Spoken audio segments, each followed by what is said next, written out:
A bitter war is being fought against tuberculosis. Able warriors armed with modern weapons are on the firing line. How goes the battle? Come with me on a journey and let's see what is being done.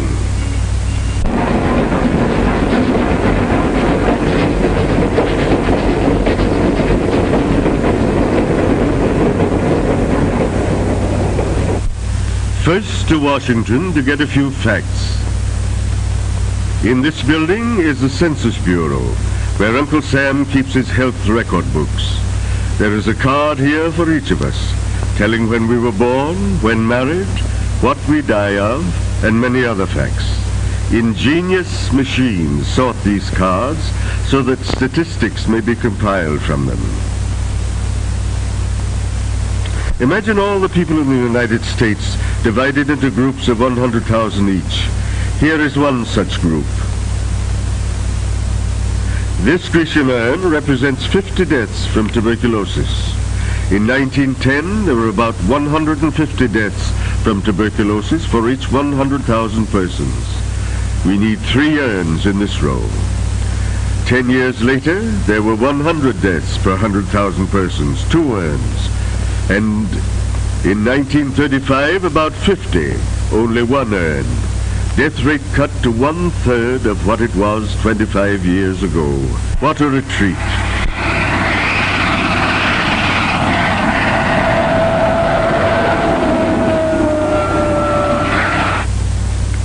Next, we visit New York City, where so much of the nation's business is transacted. In New York, the headquarters of the National Tuberculosis Association. Its network of state, county, and city associations covers the country, including our territories and possessions. The whole enterprise is financed by the sale of tuberculosis Christmas seals, which you buy each year. Renowned artists create a new design for the seal each year. Here is Rockwell Kent at work on one. The local tuberculosis associations send them out to you and me. In some places, the Scouts or other organizations lend a hand. Every seal carries a message of hope and cheer.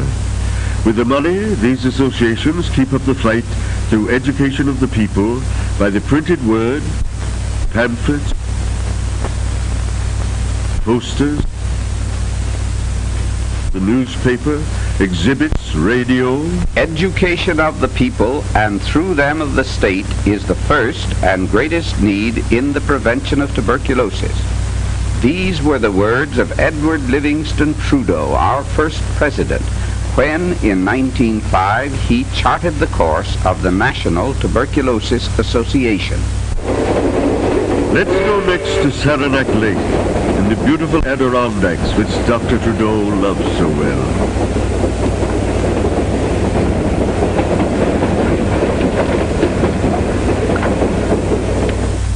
Here is the bronze statue of Trudeau, reclining in his chair, a pose so characteristic of his own successful struggle against tuberculosis.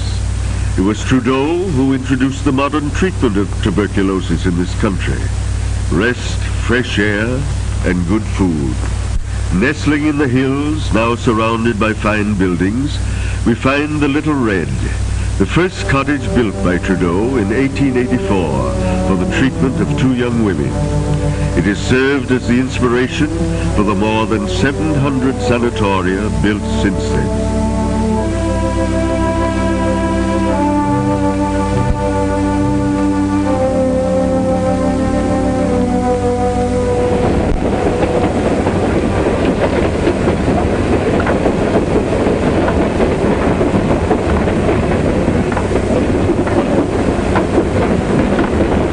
Let's have a look at one of these sanatoria, or tuberculosis hospitals as they are called today. Real hospitals for the tuberculous, and not merely resting places. Here we are in a large southern sanatorium. This one has beds for 500 patients.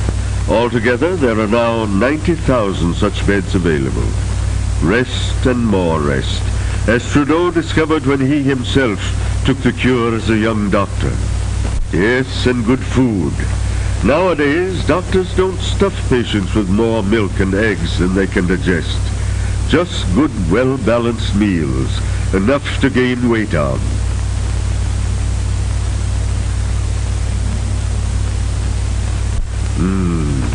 Smell those delicious loaves.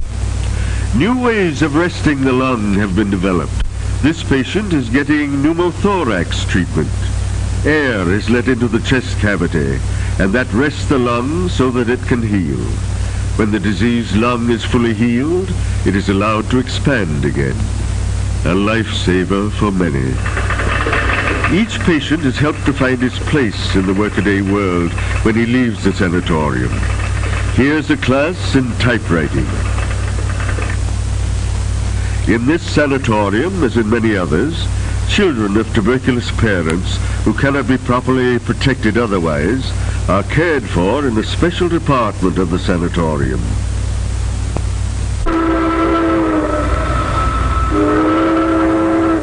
Finding the cases of tuberculosis is a very important job. Not only the specialist, but the family doctor too is constantly on the alert, knowing that tuberculosis may disguise itself as some other disease.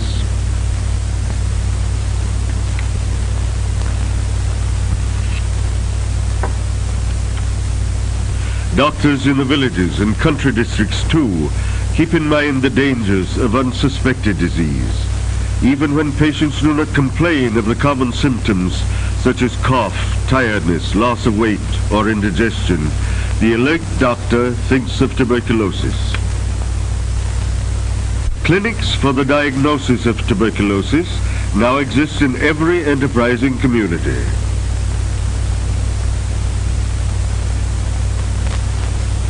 Specialists are in charge and X-ray service is at hand.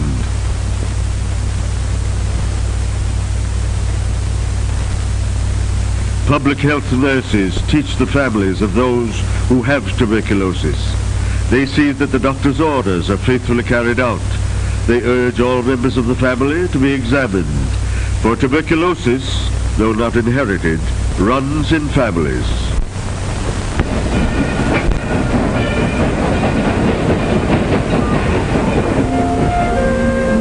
What about the thousands of people in out-of-the-way places? Let's see how they do it in the Bayou country.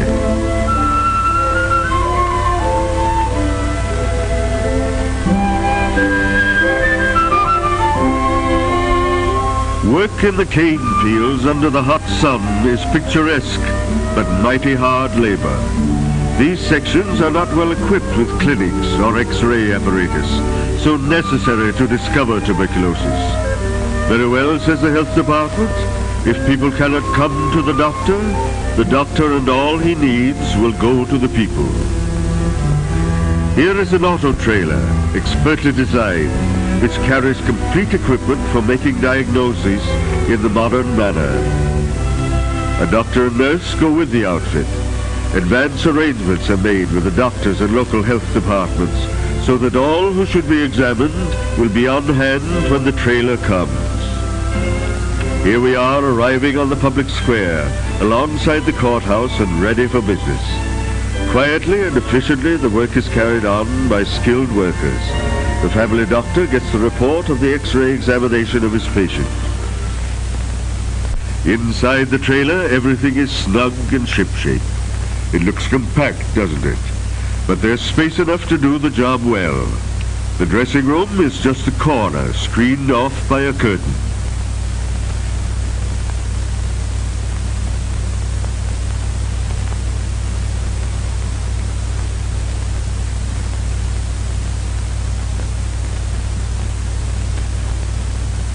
The X-ray apparatus is one of the latest models, for a poor X-ray picture may be worse than none.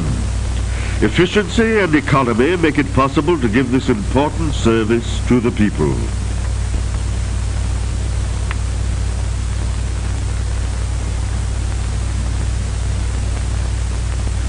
Snap all over. The plate is removed, later to be developed in the dark room, And in a moment, the next patient will go through the same steps. Inside the courthouse, or sometimes a school or church, the doctor makes the rest of the examination, gets the history of the patient, and consults with the local doctor about the patient. Then on their way again, to the next town, up and down throughout the state. This showed you but one of several such diagnostic auto trailers now being used in rural areas.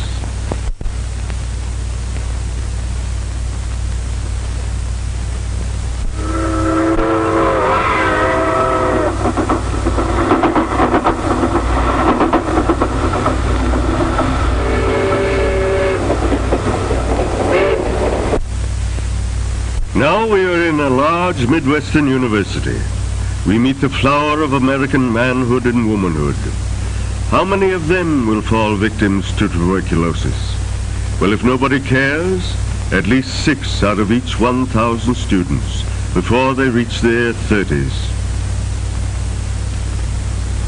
But someone does care, enough to search out the very beginnings of the disease before there are any signs or symptoms. All students are given this simple tuberculin test to show whether tuberculosis germs have entered the body. All who have tuberculosis germs in their bodies are X-rayed, 1 out of 4 in this university. Tuberculosis must be seen before it is heard, say the doctors. That's why they urge all young people to be tested with tuberculin and to be X-rayed if positive. The X-ray plate is developed in the darkroom, much as you develop your own Kodak pictures in the mysterious amber-lighted closet at home. When the film is dry, the shadows are read or interpreted by the doctor.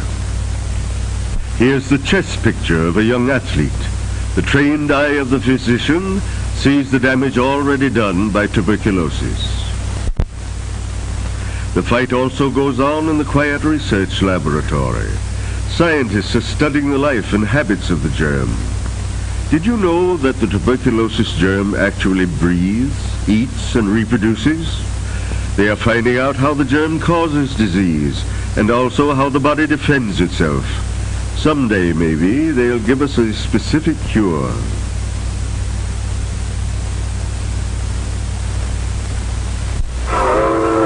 But don't exult yet.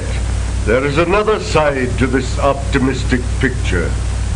The death rate has gone down, true, but 70,000 tuberculosis victims still march to their graves each year, and many more are disabled. Most of them are young people, in that period of life when it is most productive and sweet. Eager students, young parents, wage earners on the upgrade of life. Not an old man's disease, this, but a bitter foe of youth. Here they are, the young people we're concerned about. Out of each 100,000 in the age group 15 to 45, 66 died last year. There's another sore spot on the optimistic picture. Certain racial groups, such as Negroes, Mexicans, and Indians, suffer heavy losses from tuberculosis. The death rate among Negroes is 3 times as high as among whites, not only in the Southland, but also in the northern industrial centers. Poverty, bad housing, and a depressed scale of living seem to be largely responsible. Living cheaply really means living expensively. How would you like to try to keep warm this way? Buying your firewood at the curb, 16 sticks for 5 cents, and when that is gone, perhaps on some cold night, having to pinch pennies for food is another hardship. Rabbits, 2 for a quarter. Here's the chart we saw before, showing the decline in the death rate among whites. Each of these strips represents 100,000 Negroes, and each earn 50 deaths from tuberculosis.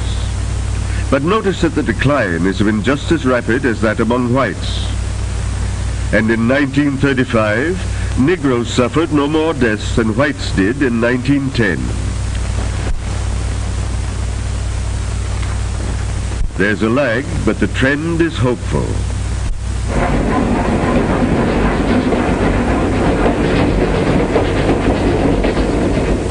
Another problem, industrial workers.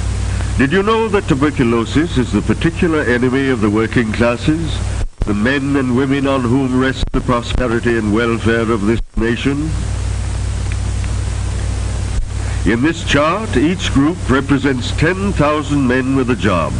Here are the professional men, here are the white-collar workers, the farmers and foresters, here the skilled workers, and finally, the unskilled workers. Each urn represents one death from tuberculosis among these workers. Professional men, not many deaths among them. Clerks, about 3 times as many. Agricultural workers seem to fare pretty well. Skilled workers, a little more than clerks. And unskilled workers, here's our problem. Look at the urns. 17 out of each 10,000 die of tuberculosis each year. This time we go west. Arizona, New Mexico, Colorado, and California. For here there is still another problem. Years ago it got noised about that climate was the magic cure. That error is still believed by many. But out here in the Southwest, there are, nobody knows, but perhaps 5,000 persons who have tuberculosis, roaming aimlessly about looking for help. Some of them come alone, spend their last dollar for railroad fare and cheap lodging, look in vain for a job, and die. Others bundle up the whole family in the old car and start out blindly, just hoping to make a new start. They seldom find work, eke out a miserable existence, and when the last drop of gasoline gives out, they become a burden on some hard-pressed community. Little can be done for them, for they have lost their settlement rights. They don't stay long enough in one place to win the rights of a resident. The children suffer neglect and are constantly exposed to the danger of getting tuberculosis from the sick parents. They become shrouded in gloom and despair. Whatever becomes of them, no one seems to know precisely. Though some excellent studies of this situation are now underway, this problem is our business, not only because we are our brother's keeper, but also because every such sick wanderer carries the seeds of tuberculosis along the countryside. The wandering consumptive is, of course, only part of the larger problem of migration, which social organizations and government departments are trying hard to solve.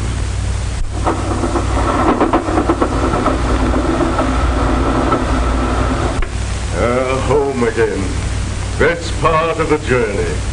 But do you know that we are still on the front line? For tuberculosis threatens every doorstep. Rich, poor, and medium class. And no home is safe until every home is safe.